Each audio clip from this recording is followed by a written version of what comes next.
You have awakened to find yourself in Noir Alley. I'm your host, Eddie Muller. Or at least, I claim to be. I might be someone else altogether. There's really no way for you to know. In fact, you may not even be who you think you are. I'm not trying to unnerve you, I'm just getting you ready for today's film. My name is Julia Ross, a 1945 offering from Columbia Pictures. Nina Foch, in one of her first starring roles, plays a young woman in England who answers an advert for a secretarial job, only to awaken in a seaside mansion with an entirely different identity. It's a nightmarish scenario in which our heroine has a brisk 65 minutes to get to the bottom of her predicament. The Gaslight-style storyline and the setting may seem more like gothic melodrama than noir, but for me, the film fits right in with one of noir's dominant themes, the crisis of identity. Noir is filled with stories of men and women struggling to reclaim their identity due to amnesia, losing their identities to schizophrenia, or having their identities stolen for some nefarious reason. Such plots are a cornerstone of noir fiction. The script is based on a 1941 novel called The Woman in Red by prolific British mystery writer Anthony Gilbert.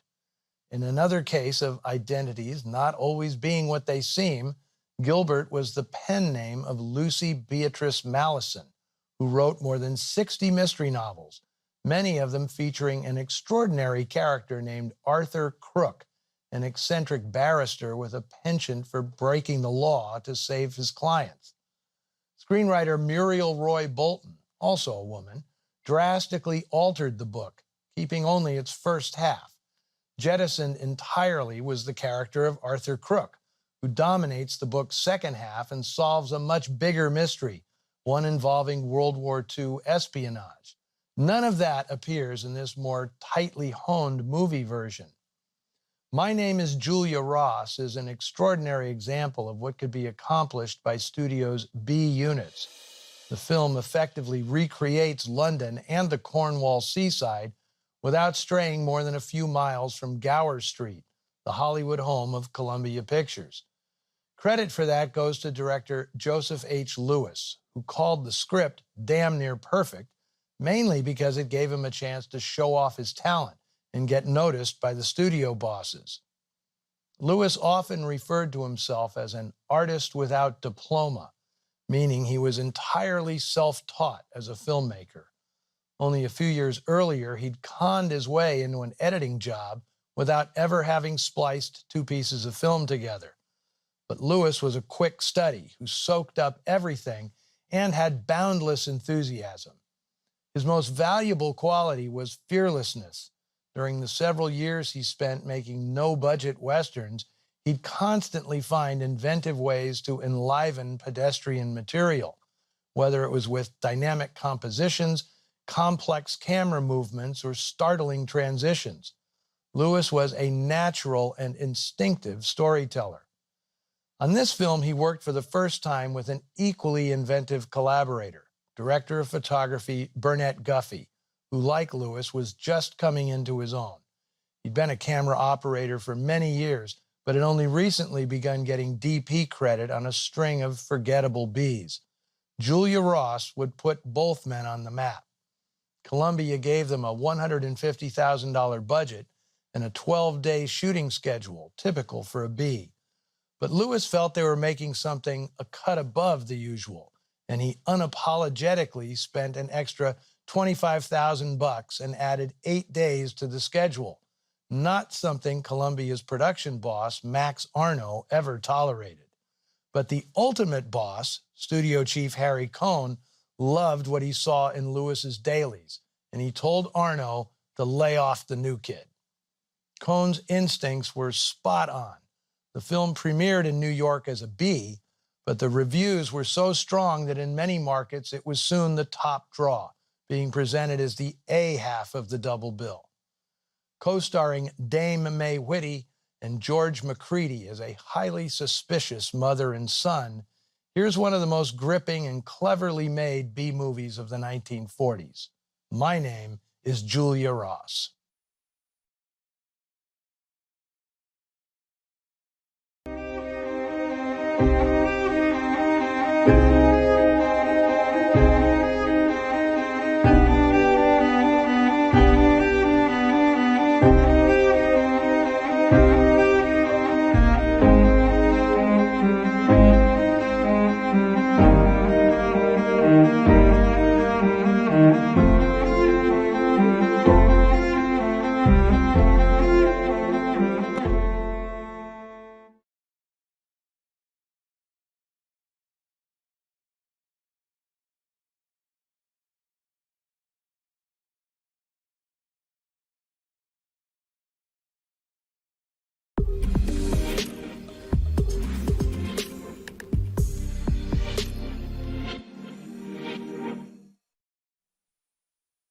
You have awakened to find yourself in Noir Alley. I'm your host, Eddie Muller. Or at least, I claim to be. I might be someone else altogether. There's really no way for you to know. In fact, you may not even be who you think you are. I'm not trying to unnerve you, I'm just getting you ready for today's film. My name is Julia Ross, a 1945 offering from Columbia Pictures. Nina Foch, in one of her first starring roles, plays a young woman in England who answers an advert for a secretarial job, only to awaken in a seaside mansion with an entirely different identity. It's a nightmarish scenario in which our heroine has a brisk 65 minutes to get to the bottom of her predicament. The Gaslight-style storyline and the setting may seem more like gothic melodrama than noir, but for me, the film fits right in with one of noir's dominant themes, the crisis of identity.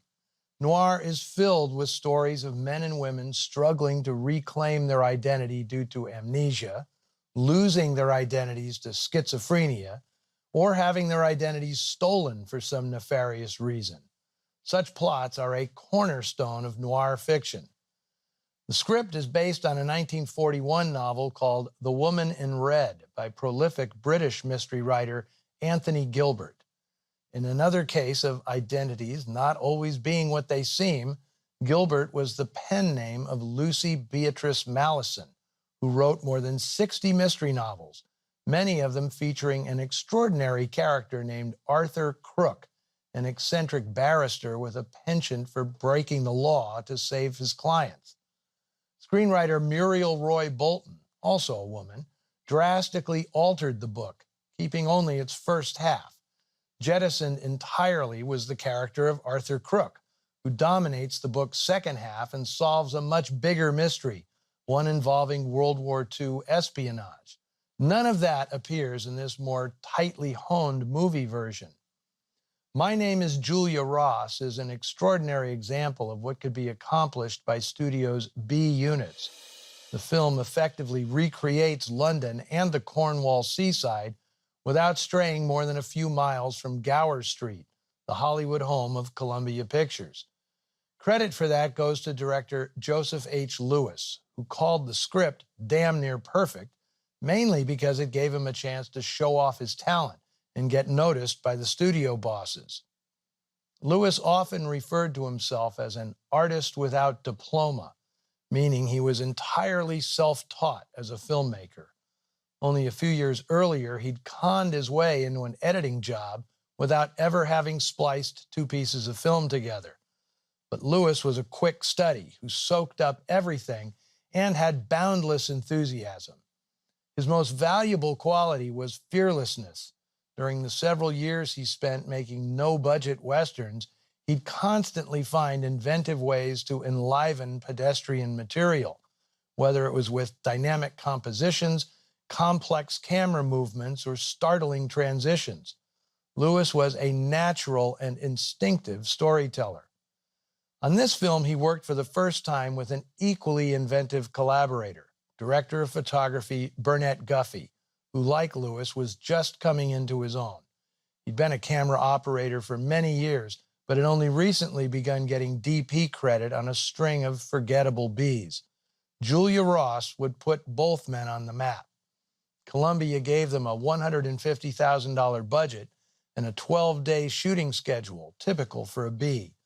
But Lewis felt they were making something a cut above the usual, and he unapologetically spent an extra $25,000 and added 8 days to the schedule, not something Columbia's production boss, Max Arno, ever tolerated. But the ultimate boss, studio chief Harry Cohn, loved what he saw in Lewis's dailies, and he told Arno to lay off the new kid. Cohn's instincts were spot on. The film premiered in New York as a B, but the reviews were so strong that in many markets it was soon the top draw, being presented as the A half of the double bill. Co-starring Dame May Whitty and George Macready as a highly suspicious mother and son, here's one of the most gripping and cleverly made B movies of the 1940s. My name is Julia Ross.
Here, wipe your feet, will you, and oblige me that has to clean up after you?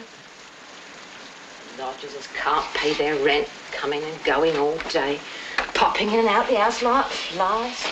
And don't put your umbrella where it'll make a puddle either. I didn't take my umbrella this morning. Oh, shows you don't know our London weather yet.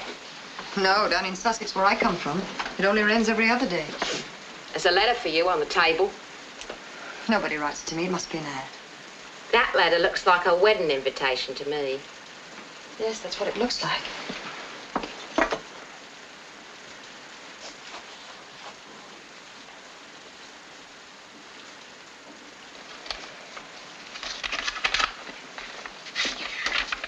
Who's it from? Dennis Bruce? Yes, it's from Mr. Bruce. When's it gonna be? It was yesterday.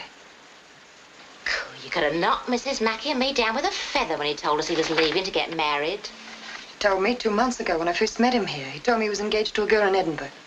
Oh. Well, I expect Mrs. Mackie thought that you'd make him forget about her. That's ridiculous. I didn't even try to make him forget her. If you had, you wouldn't have to be looking for work now, would you? Or bother about the 3 weeks' rent you owe Mrs. Mackie. She's beginning to get worried. I've applied at all the employment agencies. I'll have a job soon. Of course, if you ain't aiming too high, I know plenty of places you could get a job like mine. But I suppose a fine lady like you was trained for something better. The doctor said I'd got to be careful for a few months. Oh. My sister had her appendix out, too. She was scrubbing and cleaning the very next week. Doesn't it bother her now? Nothing bothers her now. She's dead. But it wasn't good, honest work that killed her. Bertha, here's a new agency I haven't been to. Secretaries wanted. Excellent positions available. Apply at the Allison Employment Agency. Secretaries. Sitting writing all day. Call that work? If I go there right now, perhaps I'll get it. I've got to get it. Why did you come to London, Miss Ross? A London doctor was recommended to me. And you've quite recovered from your operation by now? Oh, quite. I'm strong as an ox. You don't look it. You live with your family?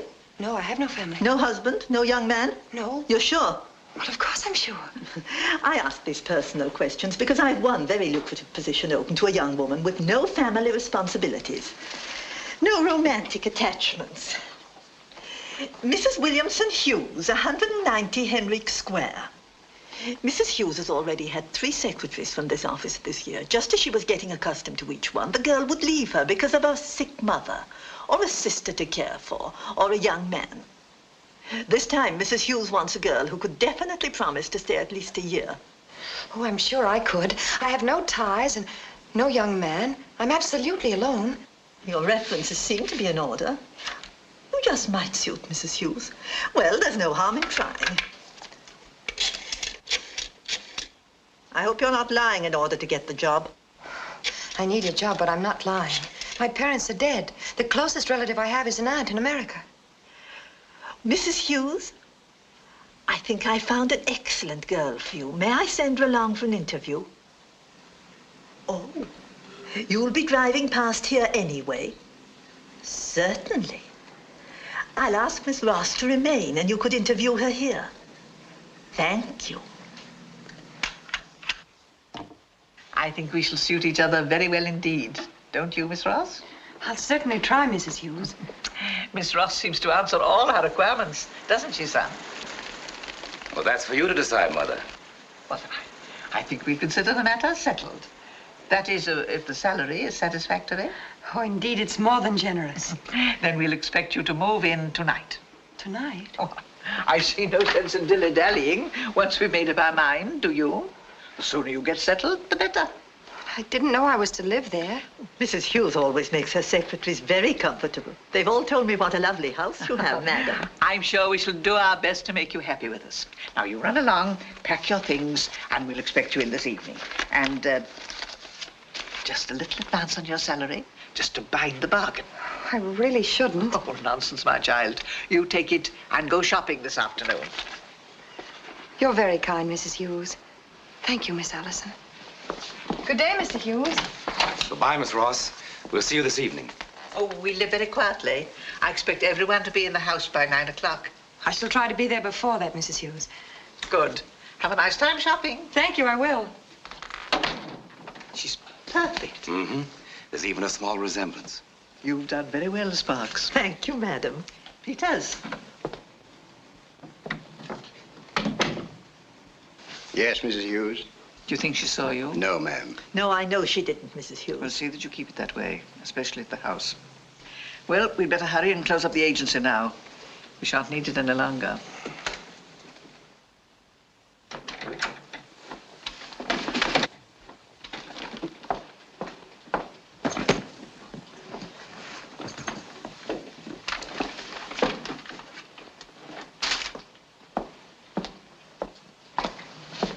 Dennis, Julia. what are you doing here? Well, I was hanging up my second best suit.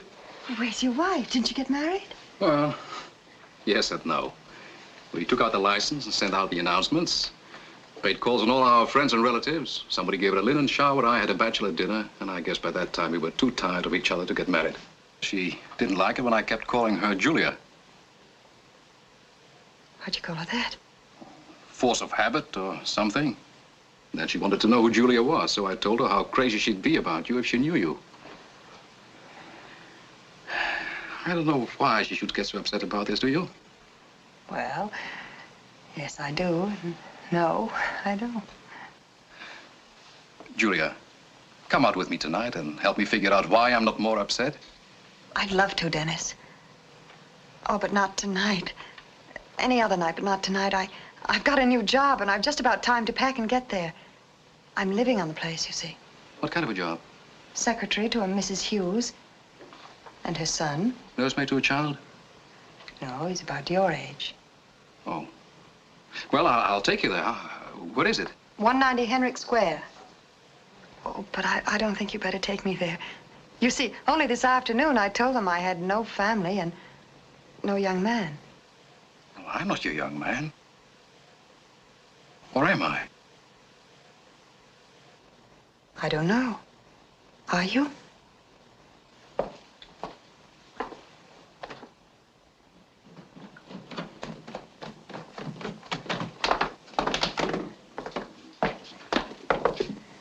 Bye, Dennis. I'll see you tomorrow night. Friday, in the square at 7:30, right? Right. Mrs. Mackie! Mrs. Mackie! Mrs. M's gone to the cinema, leaving me with the dirty dishes. I'm leaving tonight, Bertha. This'll explain to Mrs. Mackie why I left. I got a job at that new agency. She can send the receipt to this address. Now I've got to fly. Goodbye and good luck, Bertha. Thanks. For nothing.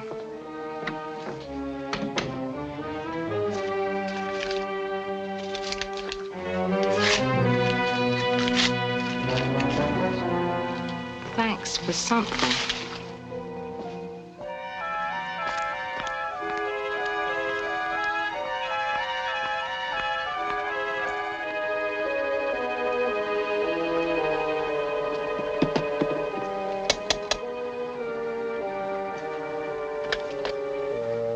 Good evening, Miss Ross. Good evening. I'm the doorman tonight. Mother's gone to bed, the maids have gone to the cinema, and, well, I hope you don't mind my showing you up to your room. Not at all. Please, let me help you. Thank you.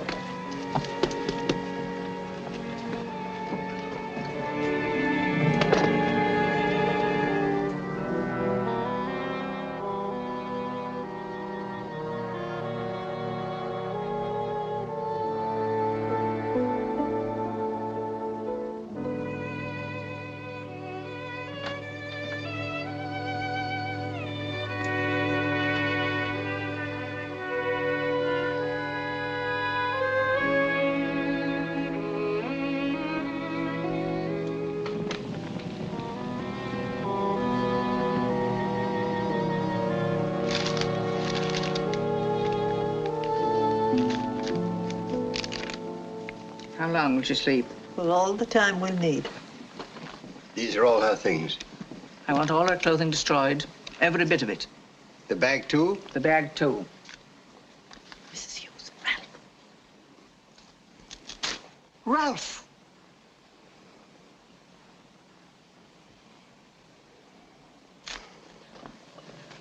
Put that knife away. Knife away. Try to remember. If it weren't for your temper, you wouldn't be in this awful trouble today. I'm sorry. Very well. Now we've all got jobs to do. Let's do them.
looking for something, sir? Yes, I was looking for someone. Well, you won't find them in there. They've all gone. It seems deserted. Oh, not a stick in the place. They left last night, or maybe it was first thing this morning. Nobody saw them go. I say, do you know where they moved to? Not me, sir. People often moves like that, you know, sudden like.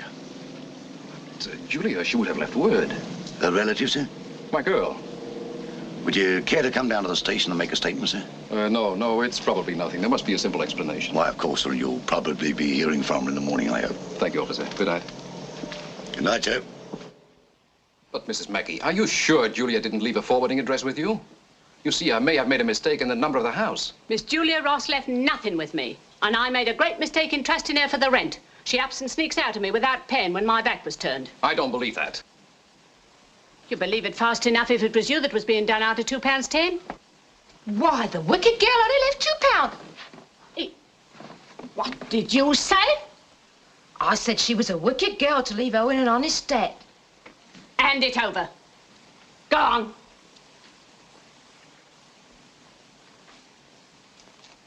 It's you that's the wicked one. I was only keeping it for you. Yes, well, I'll be keeping a call for the police if you do it again. I won't, Mum, I won't. I'm sorry. Didn't she leave a note with a new address on it? I tore it up. But you remember the number, don't you? What, me read someone else's letters? Bertha, you've got to remember. Well, she got the job through the Allison Employment Agency from an advertisement in the paper. Well, they'd know the address, wouldn't they? Ah, good girl, Bertha. Allison Agency. Well, they won't be open at this hour.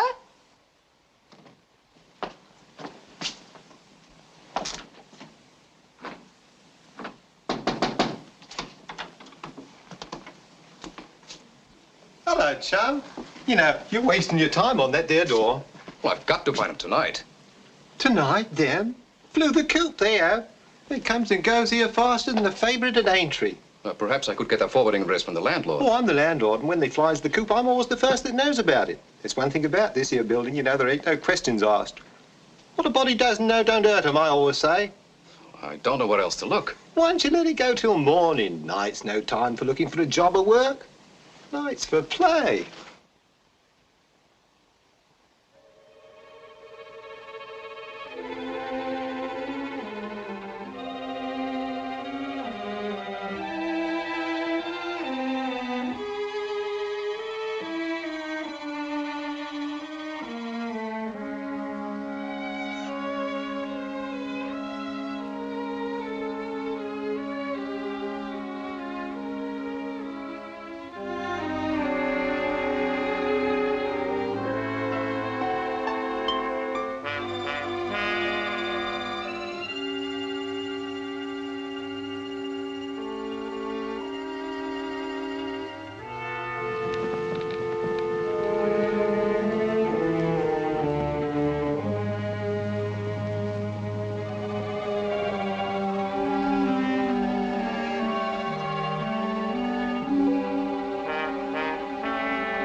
Friday, 7:30, Dennis in the sky.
morning, Mum.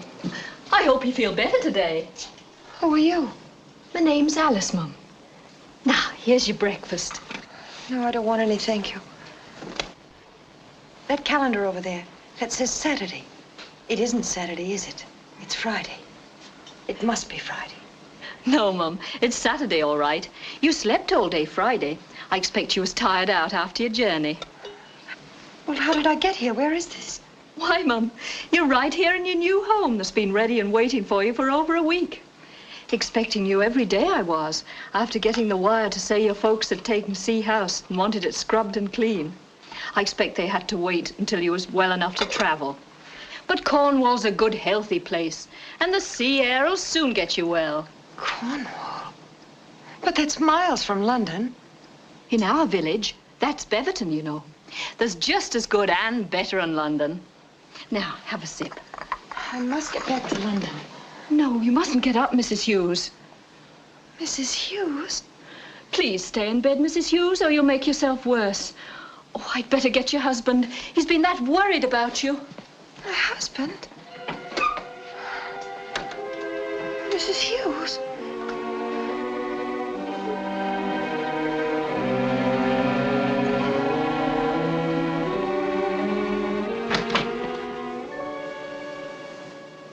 Marion, darling, how do you feel?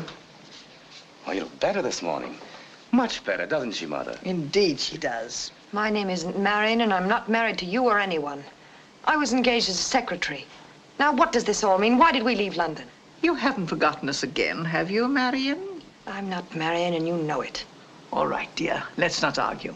Let's just have our tea and perhaps another nap, and then you'll feel much better. I'm afraid it's cold. Oh, Alice, bring some more hot water quickly, please. Yes, Mum. I don't know what this is all about, but I promise you some very serious trouble unless you stop it immediately. You know perfectly well I'm Julia Ross. Marion, dear, please don't excite yourself so. You'll just bring on another attack. Attack? Attack of what? Nerves, dear. Just nerves. Oh, we do so want you to know you're with your own family. Oh, nonsense. Marion, darling, control yourself. Let me go. We're doing everything in our power to make you well again. Let me go! If you don't stop this, I'll have you arrested! Why are you doing this? It's so stupid. It's so silly.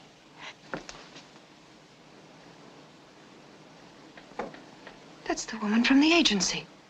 What's she doing here? Alice, bring the hot water, quickly. Yes? Alice, you live in the village, don't you? Then help me. I'm not his wife. I don't know what's happening or why. But please, call the police, call someone. Help me. Well, of course Alice will help you. We'll all help you. Now, just have your tea. Alice, we've got some errands for you to do in the village. Yes, I won't have it. It's probably got sleeping powders in it like the other did. Drink your tea, Marion. Who'd she say you were? Oh, some woman from some agency. Last week she said I was the Queen. Coming down in the world, aren't you? It's a fair caution. If you didn't know she was, well, like she is, you'd swear she was telling the truth. It's a heavy burden on Mr. Ralph and his mother. They've spent a fortune on doctors. Will she always be balmy? We just say she's ill. And when you go into the village, I don't want you gossiping about the family. Oh, no, Mrs. Sparks. I'm a close mouth, I am. Of course, we don't want to appear standoffish, so you can answer any questions about... Oh, I won't breathe a word about her being balmy.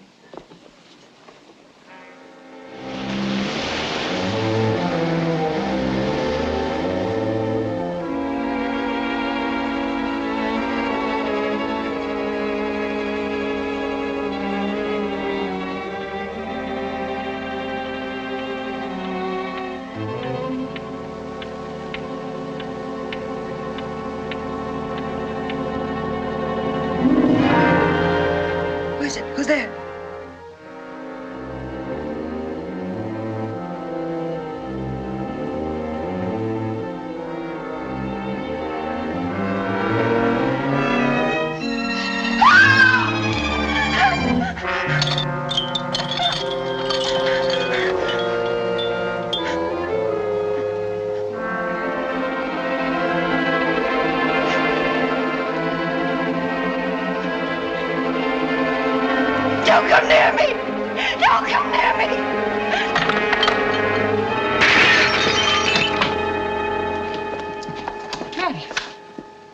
Marion, what is it?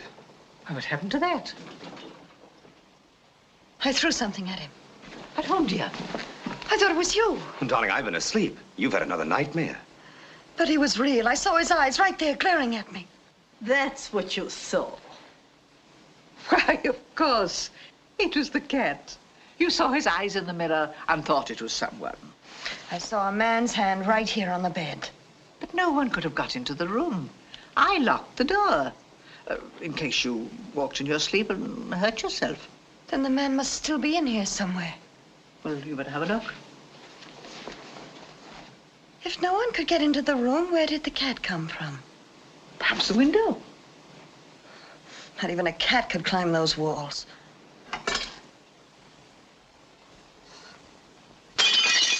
Ralph, stop that. You see there's no one here.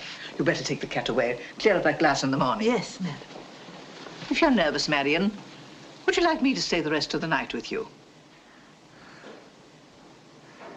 Why did you bring me here? What are you planning to do with me? Are you trying to drive me crazy? Is that it? Tell me what you're planning to do with me. Nothing, Marion. Nothing but try to make you well, dear. That's all. Why don't you leave the light on if you're frightened? Good night.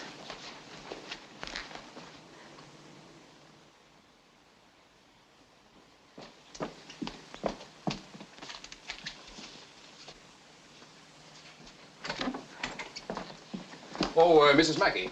Anything for me? Nothing for you. Are you sure? She ain't had time to write a letter yet. It's only Monday. You're going to make yourself late at the office for nothing. The legal profession doesn't keep me that busy, Mrs. Mackie. She's had 3 days to explain. Women never explain, especially if they're wrong. It'll probably come in the afternoon post here. Oh. If it does come, this afternoon or any time, call me at the office. You know the number, and I'll give you another 5 shillings. Oh, thank you. Thank you very much, Mr. Bruce.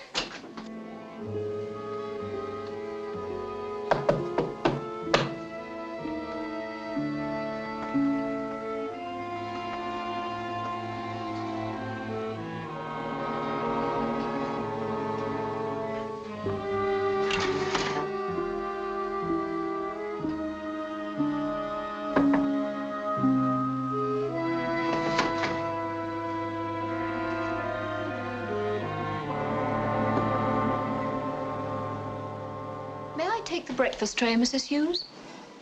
Oh, Alice, I didn't hear you. Were you looking for something, Mum? Is there another entrance to this room? Another entrance? They'd keep my door locked, but... That's to protect you, Mum. Against yourself. But someone gets in here. Oh, if they want to kill me, why haven't they already done it? Headache, Mum? And why not? Sleeping pills to keep me down and prowlers to keep me awake. Alice, will you help me? Will you do something for me? Of course, Mum. If you'd go to the police for me on your day off, I'd promise to send you money back from London. You're making yourself ill, Mum. It's not right. Begging your pardon, Mum. You have a beautiful home, nice relations, pretty clothes, everything a woman would want. Oh, nonsense. Of course you have, Mum. You're letting yourself be took up by illusions, letting it gnaw at you and gnaw at you. It's all in the mind. People can think themselves into anything. Why don't you think you're getting well, Mum? I tell you I'm not ill. Alice, if you do as I ask... You may go, Alice. Yes. Well, Marion, up and about. I'll go crazy if you don't let me out of this room. Forced to drink that tea, my arm all bruised. Bruised? I'm going to dress and go downstairs. Well, of course, dear. No one will stop you. The change might do you good. My size. Naturally. It was made for you, Marion. You needn't call me Marion when we're alone. I know perfectly well you only do it to impress Alice. And if there was a Marion Hughes, where is she? Do hurry in and come downstairs, dear.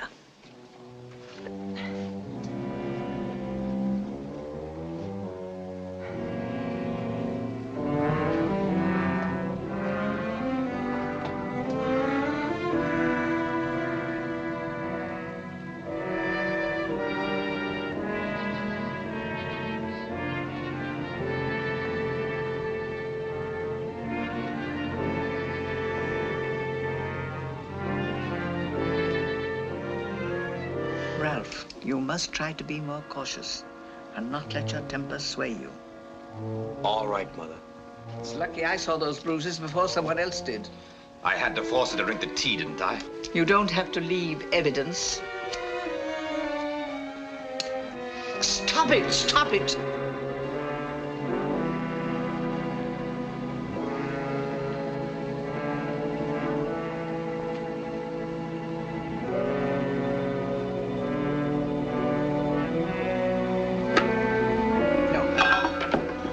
I'm not going to have this.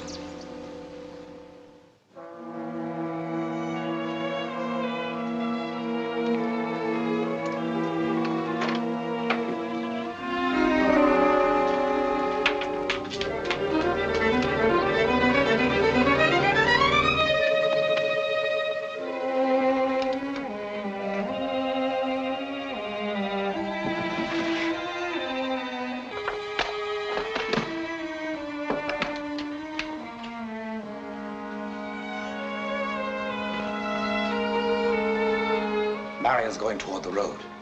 Be careful.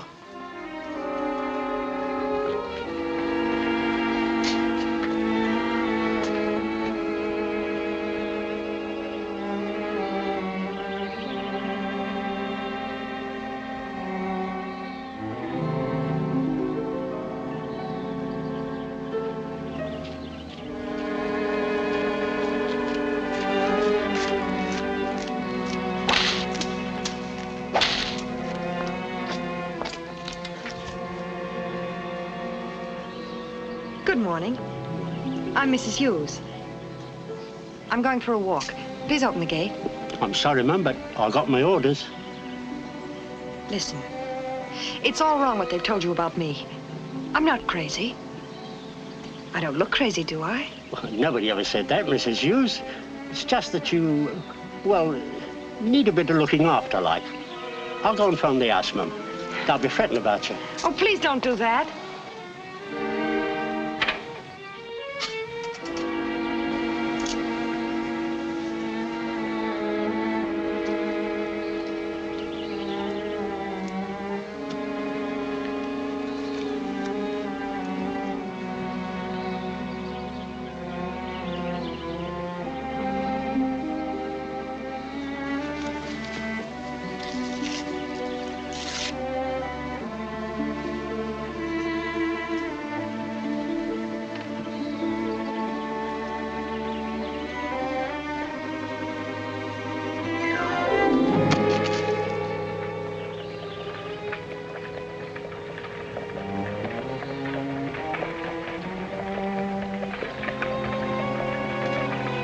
Marion!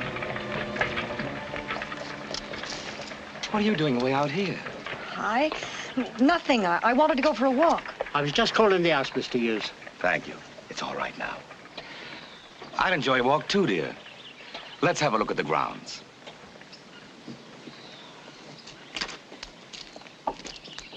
Thank you, Evans.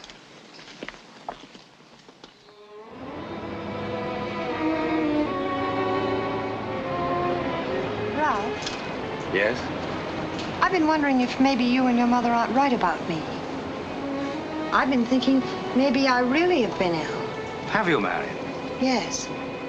So I've been trying to look back and remember things. What was my name before we were married? Campbell? Marion Campbell. And what about my family? Where are they? Your parents are dead, Marion. Haven't I any family at all?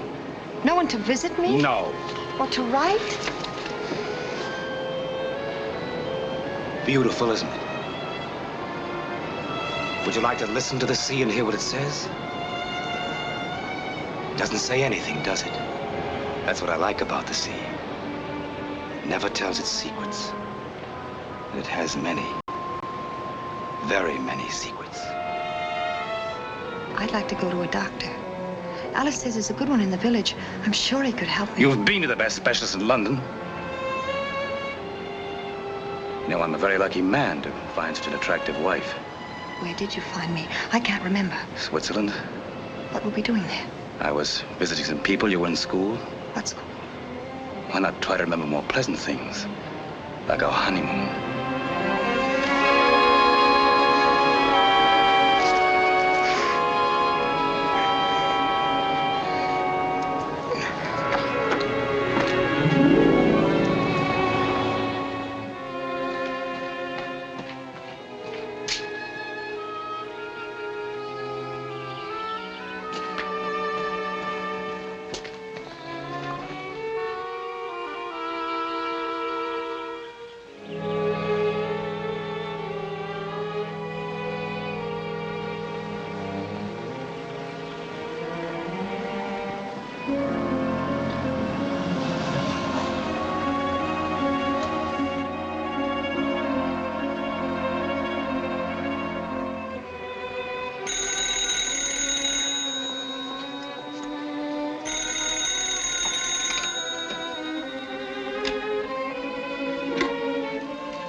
Yes?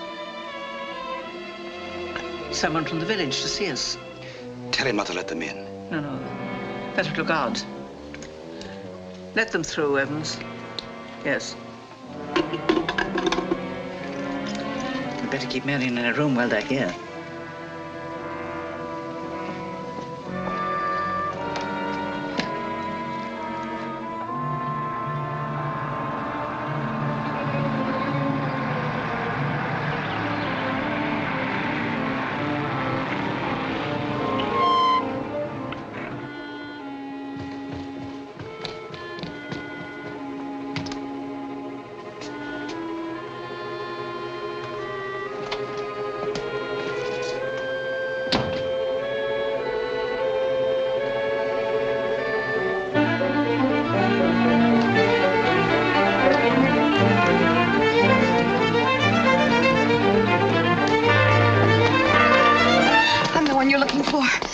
Glad you got my note.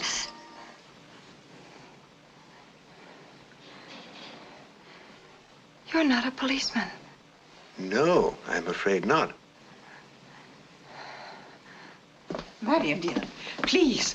Oh, how do you do? I'm Mrs. Hughes. This is my daughter-in-law. Oh, I'm the vicar, Jonathan Lewis. This is my sister, Mrs. Robinson, and her husband. How do you do? Perhaps we've come calling at a bad time. But we did want you to feel that the village welcomes you, and that you have friendly neighbors. Oh, won't you come in? Thank you. This is my son. Ralph, this is our vicar. How do you do? Mrs. Robinson. How do you do? How do you do? Mr. Robinson. How do you do, sir? How do you do? Please listen to me. They're holding me here by force. I don't know why, but you must call the police. I'm terribly sorry, but my daughter-in-law is upset today. Ralph, it's so nice of you, Vicar, to come and call so promptly. And Mr. and Mrs. Robinson, too. Indeed, the whole village is so friendly and charming. Why, we're quite in love with it. No, it's not true. Oh, why doesn't somebody listen to me for once instead of believing her all the time? I'm so sorry. I missed going into church yesterday. Both my son and I wanted to go, but poor Marion was quite exhausted with the journey, and we couldn't leave the poor dear alone. Won't you come and sit down? Mrs. Robinson, sit here, won't you? Vicar. Thank you. Yeah. I suppose they've already heard about me in the village, haven't they? I suppose so. Gossip travels very quickly. There isn't much they don't know about my little wife. Well, there's one thing you don't know. The police will be here today, and you'd better see to it that I'm all right when they come. You mean because of this note? The one the gatekeeper found?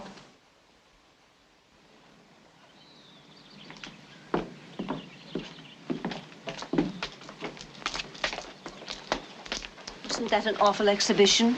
But how did it poor Mrs. Hughes in the face? Poor Mr. Hughes, I was thinking. I'll crawl in back. There's plenty of room up here, dear. The young husband doesn't say much, but you can see he feels it deeply. He talks about her in such a gentle way. So touching.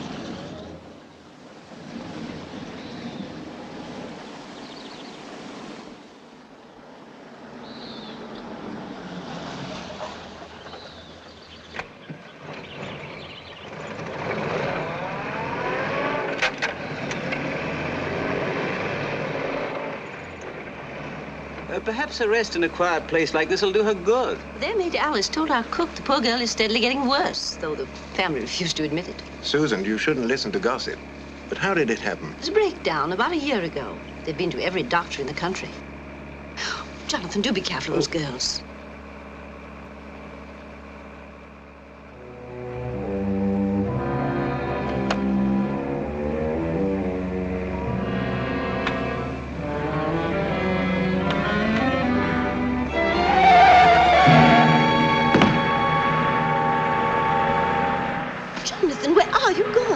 Oh, I forgot to ask Mrs. Hughes something. It won't take a moment to drive back.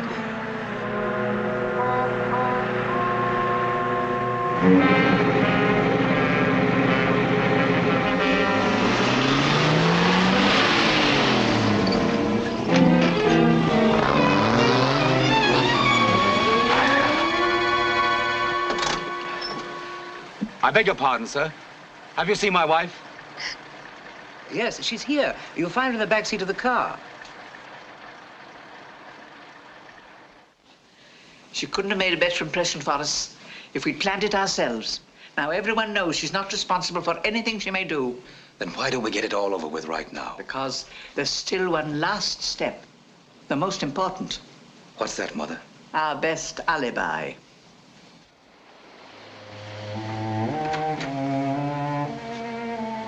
What do you want? That's not a very friendly way for a wife to greet her husband. Wife? Please don't be afraid of me. For a while today, I thought we were going to be friends, the way we used to be. Why don't you stop this farce? It's not a farce. I've always loved you, Marion. Or would it make any difference if I called you Julia? Get out of here. Stop it! Alice!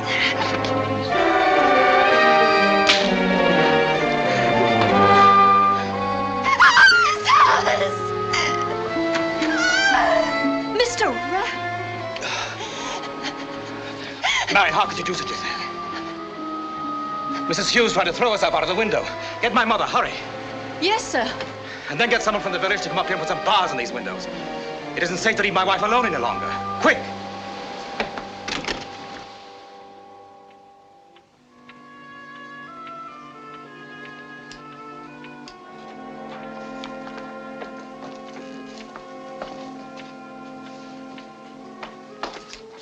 Good morning, Mum. Good morning. My goodness, Mum. Didn't you go to bed at all last night? No, and why should I? I can't sleep and I can't eat either. Take that away. Take it away. It's probably poisoned. Oh, no, Mum. You mustn't excite yourself like this. Why not? Locked up like an animal with someone trying to kill me. Don't say that, Mum. You're like all the rest of them. What's going on here? She's all upset, Mum. And who wouldn't be? How would you like to be in my place? Never allowed out of here for a moment. They're afraid to let me out. They're afraid of what I'll tell about them. They don't even dare let me take a drive through the village for fear people will find out how they treat me. They'd love to take you out for a drive, Mum, if that's all you want. It'd do her good, of that I'm sure. Why, of course. I think it's a wonderful idea. You can drive along the coast road, up to Observation Point. I want Alice to go along, too. I have a good deal of work to do, Mum. Please, Alice. Run along, Alice. Your work can wait. Go down and tell Sparks to bring the car round. Yes, Mum. I'll be ready in a moment. Well, there's no great rush, dear. You must give Ralph time to have his breakfast. I think it's another scheme to get away. Sure it is.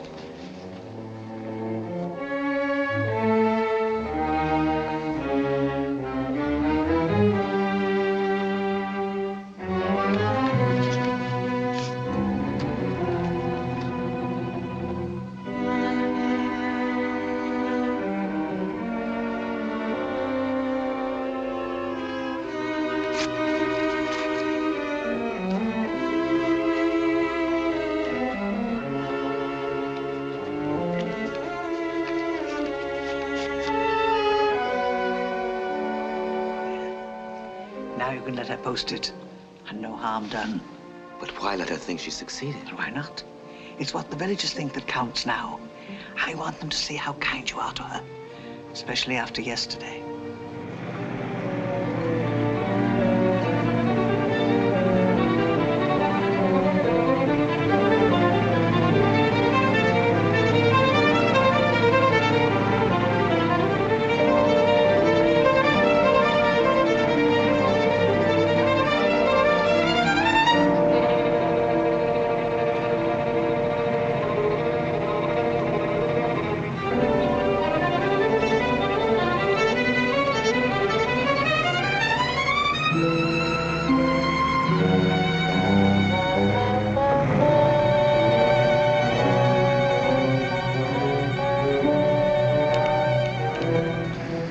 Don't huddle away over there in the corner.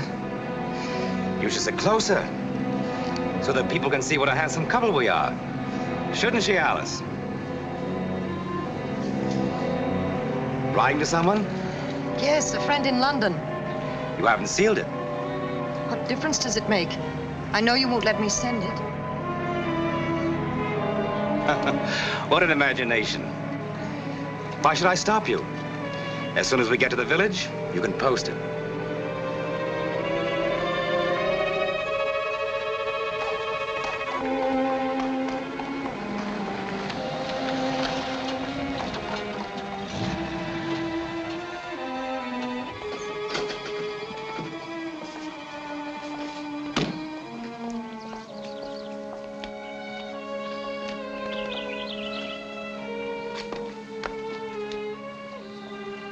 Hello, Mrs. Robinson. Oh. Good morning, Mr. Hughes. Good morning. And Mrs. Hughes. Nice to see you out. And are you feeling a little better today? I've never been ill, thank you. Give me your letter, dear. I'll mail it for you. I'd rather mail it myself. Good day, Mrs. Robinson. Good day. Just a moment.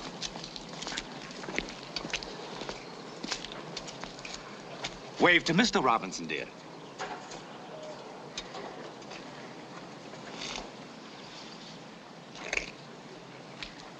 When will this letter get to London?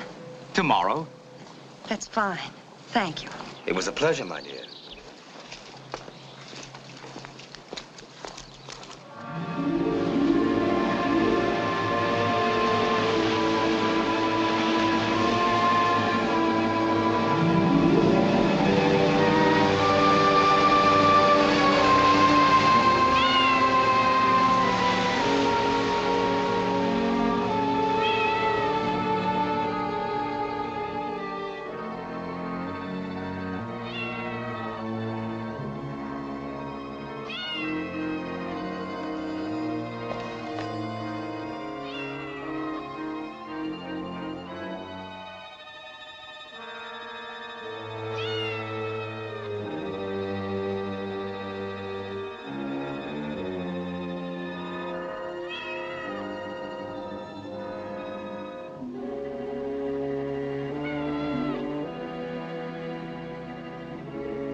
How much longer is it going to be? The whole plan had to be convincing. Now we can make it look like suicide. But when? Tonight. If by chance that Dennis Bruce should come, I don't want us still here. How would he find his way here? The postmark, of course. The postmark on the letter? I never thought of that. Why did you take such a chance? It wasn't much of a chance. Nobody in Beverton ever heard of Julia Ross. That's true. Nobody but Sparks and Peters. I'd like to throw them in the sea, too. Oh, no, they're all right. We know too much about them. It's all Marion's fault. She shouldn't have cried. Ralph, you never told me. Was it an accident? Or did you intend to kill her after she'd made her will? I didn't plan it. I liked her well enough. But when she found out I'd been lying about my income, she accused me of marrying her for her money. I said, of course that's what I married her for. Then she cried. She was always crying. Then she slapped me. I had my knife in my hand and I... Stop it! Stop it! Don't do that. Put that away.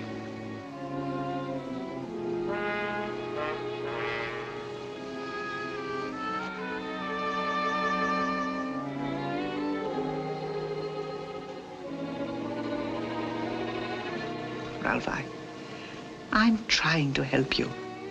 I still say we should have called the police and told them a prowler broke in and killed her. With the marks of your fingers on her, the scratches on your face. No, we couldn't let anybody see her.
doctor, quick. What? Poison. She's lying there on the floor. Better get a doctor. Run downstairs. Tell Sparks to bring egg white, milk, mustard, anything she can think of. Yes.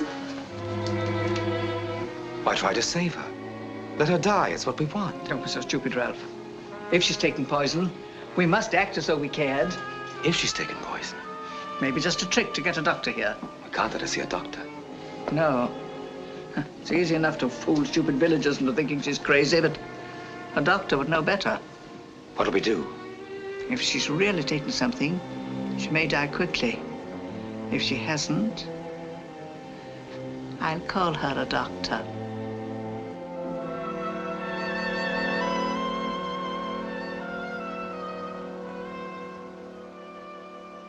Marion, dear, here's the doctor. He's come to help you. I want to speak to the doctor alone. Go away. Yes, dear.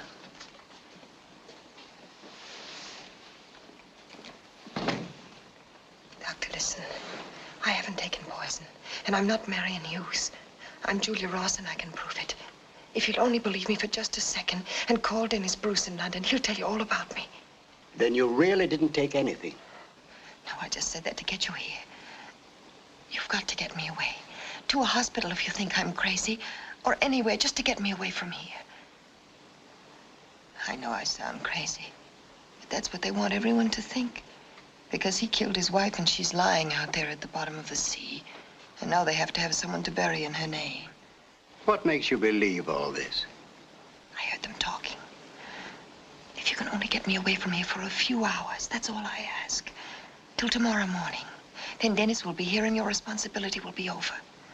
My dear, this is all very puzzling. How do I know that this friend of yours will ever get here? I got a letter off to him. They thought it was just a blank sheet of paper. But I had a second letter. I fooled them. I really sent that. When did you post it? Yesterday. It ought to be there today. Enough of that, Peters. Peters. Then you're not really a doctor. I told you not to let her post it. It may not have reached him yet. Peters, you must hurry up to London and get that letter before it's delivered. Take the car and drive as fast as you can. I don't know where he lives. Dennis Bruce, 51 Carrington Street in Bloomsbury. Dennis Bruce, 51 Carrington Street. I brought Dr. Keller, Mrs. Hughes.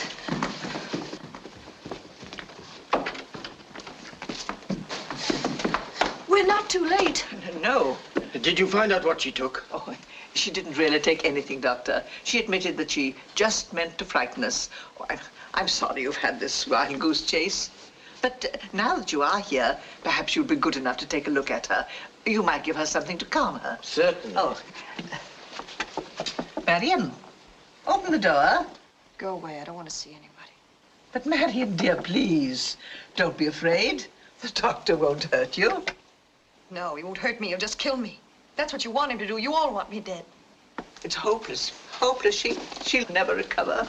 Oh, Doctor, what are we to do? She thinks we're all her enemies. Tried to kill herself, she did. There's no use trying to see her now. She's too upset. I'd suggest taking her to the hospital and keeping her under observation for a while. Oh, but, my son refuses to have her taken away. Yes, but for her own protection. I must try to persuade my son. He's so devoted to Marion. But if we say it's just for observation... Then I'll make all the arrangements. Possibly I could come for tonight. Oh, I think it'd be better if you waited till the morning. Oh, very well. I hope we can help her. I hope so too, Doctor. Goodbye. Goodbye, Mrs. Hughes. Ralph, the doctor will come for her in the morning. She'll be ready.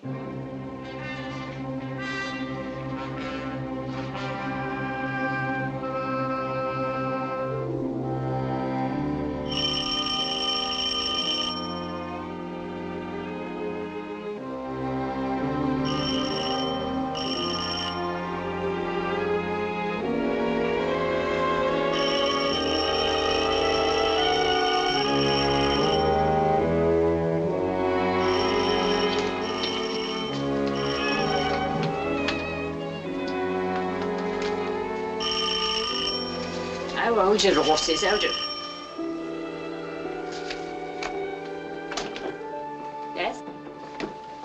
you have a room for rent? Yes. 3rd floor back, 20 shillings a week, paid in advance and no cooking. I'll take a look at it. But I'll send the girl up with you because the doctor says I've got to spare myself as much as I can. Bertha!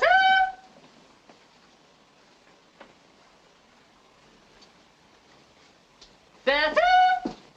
You know, that girl's never around when she's wanted. Anyway, it's a very tidy room and as quiet as a tombstone. That's fine. I'll take it. I don't have to see it.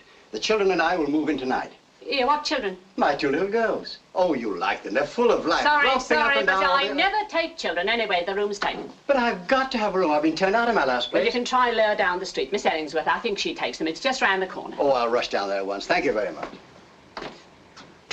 Children and dogs. Whoever heard of such a thing? Mr. Brooke. That's funny. It's funny why that letter was here a minute ago. Why, there was only him and me. Here, wait a minute. Hey! Hey there! Here, stop that man! Stop him! Stop that man! Police!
I thought you'd be too excited.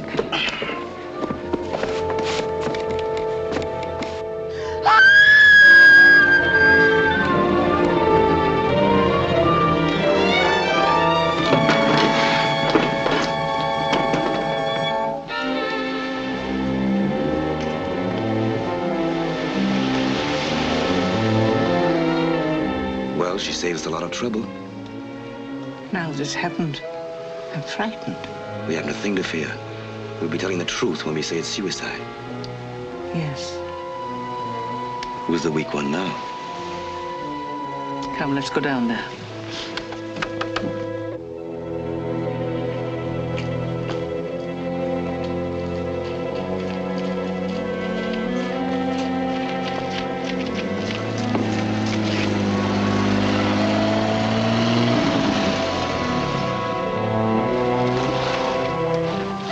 Mrs. Hughes, I've had an emergency call, which will take me away all day tomorrow. Doctor, I'm so glad you're here.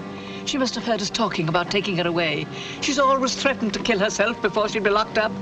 She hasn't. Yes, and I blame myself. Well, should we all stand here talking and doing nothing? Hold on. Right. However... Nurse, I'll go down with them. You telephone for an ambulance. Yes, Doctor. Ralph, hurry. Get down there before the doctor does. She'll surely be dead, but just in case she isn't.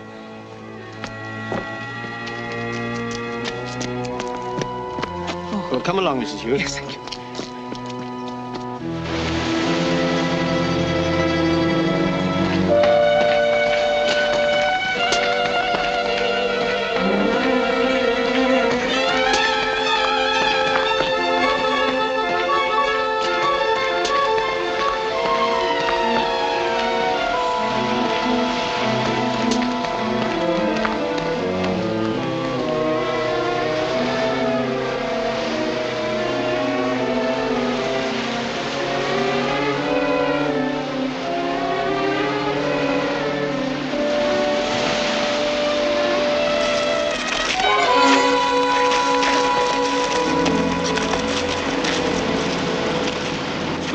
To do that? You're right, sir. We wanted to see just what you were going to do when you found her there alone. But I don't understand. She jumped from that window. No, I only threw my robe over to make you think I jumped. Then I got out through the secret door. It's lucky we met her on the road. Meg, darling, I don't know what to say. There's nothing for you to say. You're both under arrest. We caught Peters in London. Peters? Yes.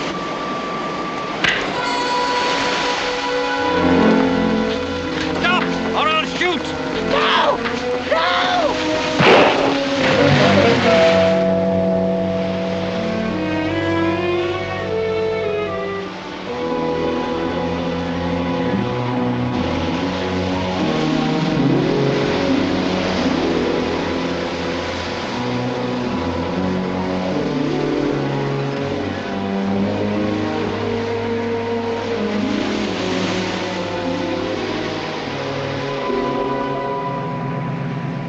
I've made a resolution. The next time I apply for a job, I'll ask for the references. I know a good job. Secretary?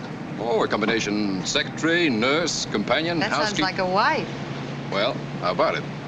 I'll have to have some time to think it over. How long? Oh, about 5 seconds. 1, 2, 3, 4. What?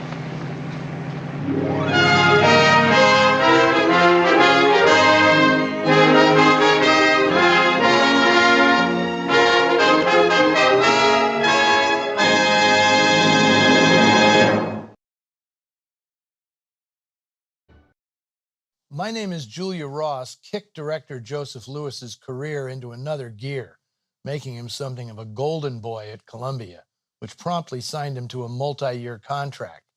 Studio boss Harry Cohn was his biggest supporter, and the plan was for Lewis to immediately graduate to A Pictures. He was given a plum assignment directing The Jolson Story, one of the studio's big budget projects of 1946. But he took less of a role in that film, preferring instead to direct another B noir, So Dark the Night, which afforded him more creativity in developing his directorial technique. That decision sort of set the tone for Lewis's career. By often making headstrong decisions to maintain a degree of creative autonomy, Lewis never cracked the A-list, where the really good scripts and more challenging collaborations happened. After making The Undercover Man in 1949, Lewis butted heads with its producer, Robert Rawson, and issued a him or me ultimatum to studio boss Harry Cohn. Well, Cohn stuck with Rawson, who rewarded him with a Best Picture Oscar that year for All the King's Men. Lewis angrily broke his Columbia contract and went to work for independent producer Frank King, making the noir classic Gun Crazy. If not for his combative nature, it might have been Joe Lewis directing From Here to Eternity at Columbia, instead of hired hand Fred Zinnemann. Lewis never really emerged from the B trenches in the 1950s, where he felt safe from interference by studio executives he didn't respect. He ended up directing lots of TV westerns before retiring altogether in 1966 at the relatively young age of 59. His cameraman on Julia Ross, Burnett Guffey, went on to become Columbia's premier director of photography, winning 2 Oscars, the first for From Here to Eternity, and another one 13 years later for Bonnie and Clyde. George Macready is one of my favorite supporting players, especially in film noir, where his special brand of malevolence was brought to bear in numerous films. Macready had 2 requisites for screen villainy: a scary face and a sinister voice. I think it's another scheme to get away. PR hacks like to claim he got his nasty facial scar from a dueling saber, a very unlikely occurrence for a mathematics major at Brown University. Macready did get the wound in college, however, when he was thrown through the windshield in a car accident. Far from ending his dreams of becoming an actor, the scar became his calling card, ensuring him a lifetime of on-screen villainy. My favorite bit of off-screen trivia about Macready is that in the early 1940s, he and Vincent Price briefly operated an art gallery together in Beverly Hills. Can you imagine those 2 teaming up to sell you some modern art? I'd be terrified not to buy it. Macready's role as Ralph Hughes may be a bit overwrought, but it led directly to a major role the following year in his first A picture, as Rita Hayworth's uber-creepy husband, Balin Munson, in Gilda, a more suave and subtle performance that is perhaps the actor's signature role. While George Macready may be synonymous with on-screen menace, it was a rarity for his co-star in today's picture, May Whitty. She'd been a stage actress in England most of her life, and in 1918, she became the first female entertainer to be made a Dame Commander of the Order of the British Empire, due entirely to her charitable work during the First World War. While she appeared in a few silent films in the 19-teens, her movie career didn't really start until 1937, recreating her stage role in Night Must Fall, opposite Robert Montgomery and Rosalind Russell. She was 72 years old by that time, and the performance earned her an Oscar nomination. Oddly, it's the much smaller role she had the following year, as Miss Froy in The Lady Vanishes, for which she's most remembered. I spoke about star Nina Foch at some length last year when I showed The Dark Past, where she played the Moll to William Holden's escaped outlaw. I don't mean to give her short shrift here, but I have a feeling she'll be back on Noir Alley before too long. Next week, we'll have something completely different in store, a widescreen color film that's a unique hybrid of several genres. You definitely don't want to miss Spencer Tracy having a bad day at Black Rock. Until then, see you in the shadows.